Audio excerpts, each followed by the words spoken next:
दोस्तों, आज की वीडियो बहुत खास होने वाली है। आज हम सीता के जन्म के बारे में जानकारी देंगे, उसका जन्म का पर्दाफाश करेंगे और सीता का गुमान के बारे में जानेंगे। चलिए बिना देरी के किए वीडियो को शुरू करते हैं। सीता का जन्म राम की अपनी चारित्रिक विशेषताएं हैं। अब हम सीता की ओर अपना ध्यान मोड़ें। उसे संपूर्ण रामायण में एक साधारण स्त्री माना गया है। उसे एक कर्कश स्त्री कहा गया है जिसमें ऐसे कोई गुण नहीं है जो एक कुलीन, शालीन और पवित्र स्त्री में होते हैं। उसके माता पिता पर संदेह है। हमें नहीं पता कि उसके माता पिता कौन हैं। ऐसा कहा जाता है कि राजा जनक ने हल चलाते हुए उसे जमीन के नीचे पाया। उसे कलंक से बचाने के लिए यह कहा गया कि वह लक्ष्मी से अवतरित नहीं हुई है, बल्कि वह पृथ्वी पर खुद एक बालिका के रूप में प्रकट हुई। माता पिता के बारे में संदेह होने के कारण जवान हो जाने के बाद भी वह कई वर्षों तक वह कुंवारी बनी रही। जंगल में उसने यह बात बहुत दुख प्रकट करते हुए स्वयं बताई थी कि उसके जन्म के बारे में संदेह होने के कारण शादी योग्य हो जाने के बाद भी उसकी शादी काफी देरी से हुई। महालक्ष्मी का जन्म भी निराधार तथा हास्यास्पद है। इसके बाद भी पूरी रामायण में उसके चरित्र के विषय में कोई प्रशंसनीय बात नहीं है। अब हम सीता के गुमान बारे जानेंगे। सीता का गुमान जब निर्णय हुआ कि राम को जंगल जाना होगा, तब सीता ने कहा कि उसके विषय में भविष्यवक्ताओं ने पहले ही कहा था कि उसे भी वन में रहना होगा। इसको पूरा करने के लिए उसने भी पति के साथ जंगल जाने की इच्छा व्यक्त की। राम और लक्ष्मण ने वल्कल वस्त्र धारण किए, किंतु सीता ने वह भेष पसंद नहीं किया। इस पर दशरथ ने आज्ञा दी कि आवश्यक वस्त्र और आभूषण जितने 14 वर्ष के लिए पर्याप्त हों, सीता के प्रयोग के लिए उसके साथ भेज दिए जाए।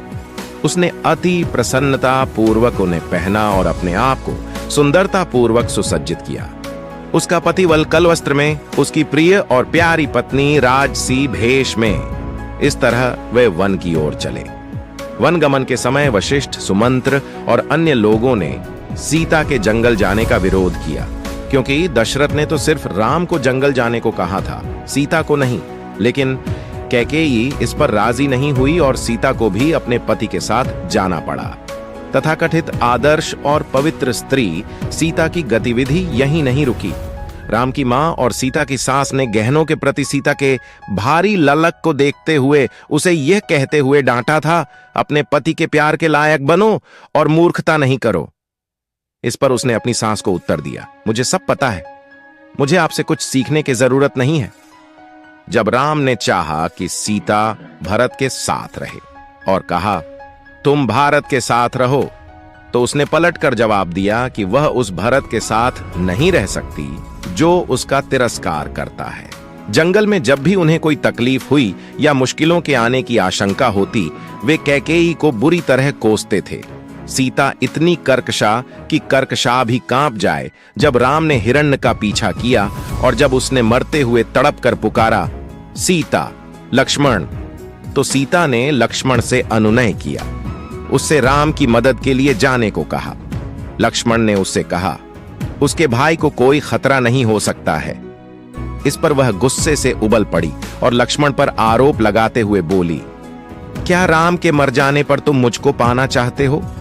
क्या तुम जंगल यही सब सोचकर आए हो? मैं जानती हूं कि तुमने और भरत ने मुझ पर डोरे डालने का षड्यंत्र रचा है।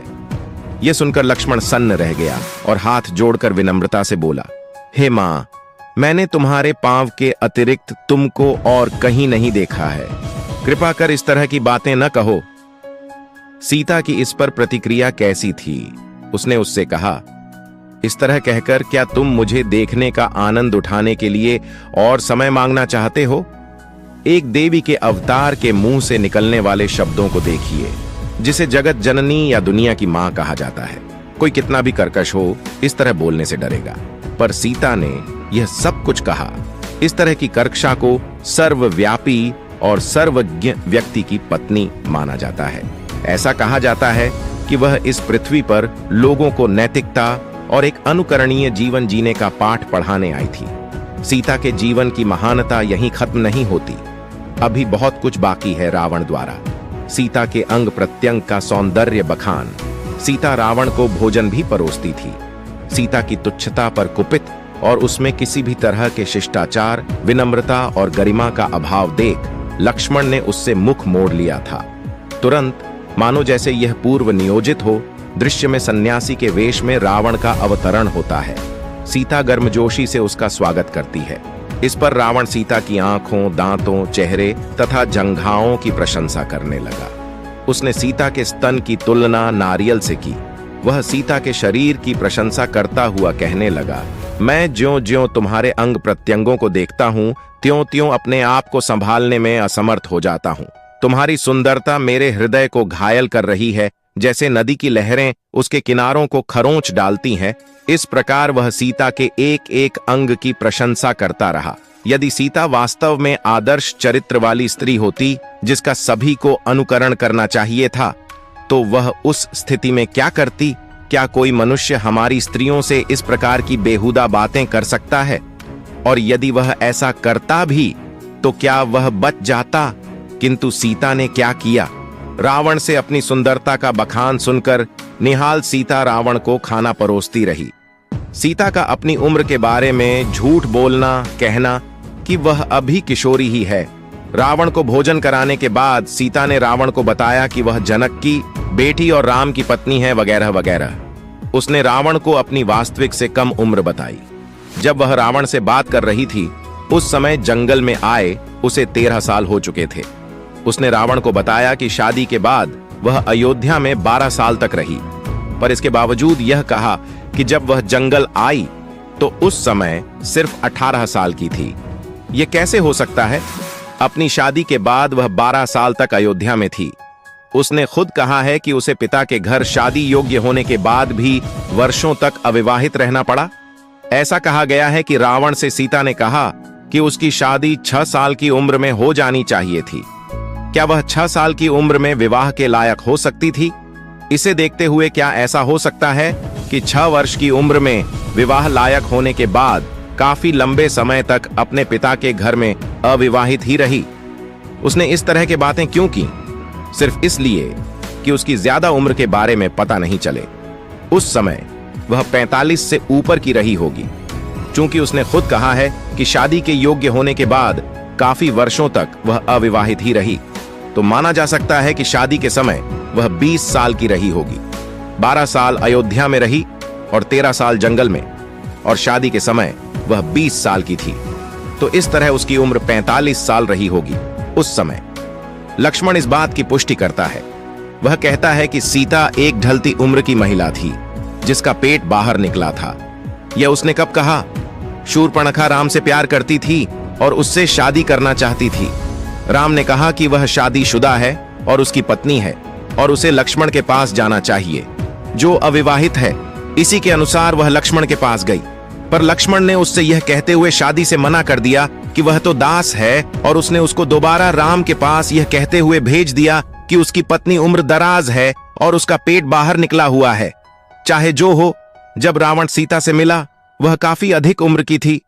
पर सवाल उठता है कि जब रावण खुश होकर उसकी सुंदरता का वर्णन कर रहा था, तब सीता को अपनी उम्र के बारे में झूठ बोलने की क्या जरूरत थी? जरा इस पर गौर कीजिए। क्या आप इसे किसी पवित्र और देवी समझी जाने वाली महिला की कहानी कह सकते हैं? तो फिर हुआ क्या? इसके बाद उसने सीता से कहा कि वह रावण है और उसे उसके साथ लंका चलने का आग्रह किया, पर उसने मना कर दिया। रावण ने एक हाथ से उसके केश पकड़े और दूसरे हाथ से उसकी जांघ को और उसे अपनी जांघ पर बिठा लिया और लंका ले आया। उसने शोर मचाया। कुल मिलाकर यही कहानी है। मेरा भौतिक शरीर कहीं है, पर मन तुम्हारे साथ इस कहानी की दूसरी ध्यान देने योग्य बात यह है कि रावण को 2 श्राप दिए गए थे। पहला यह कि यदि वह किसी स्त्री को बिना उसकी अनुमति के छुएगा तो वह भस्म हो जाएगा। दूसरा यह कि उसके हृदय में किसी स्त्री के प्रति कुविचार उत्पन्न होते ही उसके सिर के 1000 टुकड़े हो जाएंगे। इस बात को ध्यान में रखते हुए तमिल कवि कंबन लिखते हैं कि रावण सीता को बिना अपने हाथों से स्पर्श किए जिस स्थान पर वह खड़ी थी, उस जमीन के साथ उसे ले गया। इन श्रापों को मानने को लेकर जो दूसरी कहानी कही जाती है वह यह है कि रावण ने वास्तविक सीता को अपने साथ नहीं लाया। वह उसके छद्म तस्वीर को लेकर लंका लौटा आया। इस बारे में तीसरी कहानी यह है कि वह सिर्फ सीता की छाया लेकर लौटा। पर वाल्मीकि ने जो लिखा है उसमें यह स्पष्ट कहा गया है कि रावण ने उसके शरीर को छुआ और उसको अपने गोद में बिठाकर लंका लाया। यदि इन श्रापों में कोई शक्ति होती तो सीता को ले जाते हुए रावण का शरीर मिट्टी में मिल जाता, पर ऐसा कुछ भी नहीं हुआ। वह सुरक्षित लंका पहुंचा और उसे अपना राजमहल दिखाया। यहां भी उसके साथ कुछ भी अनर्थ नहीं हुआ। तो फिर इसका क्या मतलब है? कलकत्ता विश्वविद्यालय के सदस्य तथा बंगाली इतिहास के अनुसंधान के प्रतिष्ठित शोधकर्ता विद्वान राय साहब दिनेश चंद्र सेन BA इस पर यह लिखते हैं, मेरा यह निष्कर्ष है कि इस बात का कोई प्रमाण नहीं है कि रावण सीता को जबरदस्ती उठाकर ले गया। मेरे इस निष्कर्ष पर कट्टरपंथी लोग भड़केंगे, पर मैं अपना विचार नहीं बदलूंगा। अगर आप साहित्यिक सुंदरता से पर्दा हटाएंगे तो आपको इसके अंदर इसका ढांचा मात्र दिखाई देगा। उसके साथ लंका में रहते हुए रावण ने कहा, अरे सीता, लज्जित होने की जरूरत नहीं है। हमारा मिलन दैवी इच्छा से संभव हुआ है। आर्षियों ने भी इसका स्वागत किया है। सीता ने इसके जवाब में कहा, तुम जैसा चाहो मेरे शरीर का प्रयोग कर सकते हो। मैं अपने शरीर की परवाह नहीं करती। रावण के मारे जाने के बाद जब राम सीता के साथ लौट रहा था तो राम ने उससे कहा, तुम इतने समय तक रावण की कैद में रहीं। क्या उसने तुम्हें बिना स्पर्श किए छोड़ा होगा और तुमसे संबंध नहीं बनाया होगा? ऐसा हो सकता है? उसने उत्तर दिया, मैं क्या कर सकती थी? मैं अकेली थी और तिस पर भी एक औरत। वह ताकतवर था। कुछ भी मेरी मर्जी से नहीं हुआ। मेरा मन उस समय भी और अभी भी तुम्हारे साथ है। उसने उस बात का जवाब नहीं दिया जो उससे पूछी गई थी। वह इधर उधर की बात करती रही। अपने शरीर पर मेरा कोई अधिकार नहीं था, पर मेरा मन पवित्र है। इस बात का आश्वासन मैं तुमको दे सकती हूं। उसने इस तरह की बातों से उसके सवालों का उत्तर दिया। अंत में घर वापस आने पर जब राम ने उसको अपनी पवित्रता की परीक्षा देने को कहा तो उसने उसकी बात नहीं मानी। वह धरती में समा गई। एक तरह से उसने आत्महत्या कर ली। राम के अनुचर निंदनीय हैं जहां तक सीता के पति राम की बात है। वह पाखंडी, कपटी, विश्वासघाती और बेईमान था। उसका देवर लक्ष्मण आतताई था। उसने अपने पिता को जान से मार देने की ठान ली थी। राम का भाई लक्ष्मण उपद्रवी व प्रजा पीड़क था और अपने पिता की हत्या तक करने को तैयार था। वह ऐसा लंपट था जिसे गद्दी प्राप्त करने के लिए कुछ भी करने में कोई हिचक नहीं थी। 60,000 साल की उम्र के बाद भी उसका बाप कामुक था। उसने अपने पुत्रों को समान रूप से प्यार न करते हुए एक को प्यार किया तथा दूसरे से घृणा की। राम की मां ने अपने पति की परवाह नहीं की। सुमित्रा ने भी ऐसा ही किया। दशरथ मर गया था और कौशल्या और सुमित्रा, जो उसके सर्वाधिक नजदीक थी, सो रही थीं। आसपास के लोगों का विलाप सुनकर उनकी नींद टूटी। यह साबित करता है कि अपने ही पति के प्रति उनका व्यवहार अच्छा नहीं था। सुग्रीव और विभीषण, जिनके साथ राम ने दोस्ती की, वे विश्वासघाती व आलसी थे, जिन्होंने गद्दी पर कब्जा करने के लिए अपने भाइयों से धोखा किया। राम की संपूर्ण मंडली ही धूर्तों की मंडली थी, लेकिन फिर भी उन्हें देवताओं का दर्जा मिला। पर इस कथा के अनुरूप इन तथाकथित दैवी लोगों की प्रशंसा हो रही है और यह कहा जा रहा है कि वे बहुत ही ईमानदार और सभ्य लोग थे। दोस्तों, ये थी आज की वीडियो। अगर पसंद आया हो तो चैनल को सब्सक्राइब कर दें और लाइक कर दें और शेयर करें। इस वीडियो में जितना भी जानकारी दिया है वह सब नायकर स्वामी पेरियार की सच्ची रामायण से बताया हूँ, जो पाखंडियों को हजम नहीं होती। सभी को यह बुक पढ़ना चाहिए, तभी आप पाखंडवाद, अंधविश्वास से बाहर निकलेंगे। फिर मिलते हैं दूसरे भाग में।